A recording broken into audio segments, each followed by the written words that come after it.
Okay guys, லைஃப்பில் ஒரு கட்டத்துக்கு மேலே நம்ம டெசிஷன் மேக்கிங் எடுக்கிறதுக்கு வந்து ரொம்ப கஷ்டப்படுறோம்ல.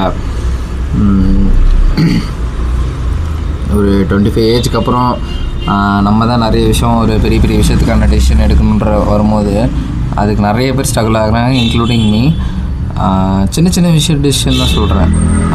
அது மேபி என்ன ரீசன்னா, சின்ன வயசுலேருந்தே நம்ம பேரண்ட்ஸ் வந்து பெருசாக எந்த டெசிஷனும் எடுக்கவில்லையோன்றது தான் ப்ராப்ளமாக இருக்குது. லைக் என்ன ஸ்கூல் போகணுன்றதுலேருந்து என்ன காலேஜ் போகணுன்றதுலேருந்து என்ன படிக்கணும் எல்லாமே மற்றவங்களோட ஏதோ ஒரு டெசிஷன்னால தான் நம்ம அதை எடுத்திருப்போம், ஏதோ ஒரு இன்ஃப்ளூயன்ஸ்னால தான் எடுத்திருப்போம்.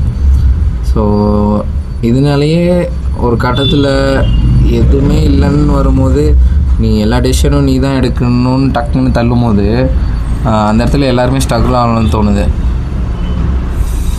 ஸோ அந்த ஸ்ட்ரகிள்லேருந்து வெளியே வரக்கு ஃபஸ்ட்டு சின்ன சின்ன டெசிஷனையும் நம்ம எடுக்கணும்.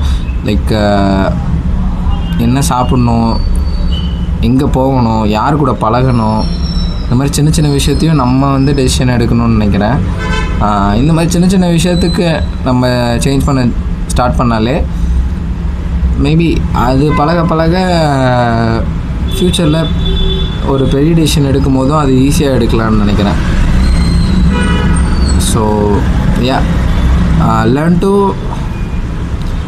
Take decision in your own life. Bye.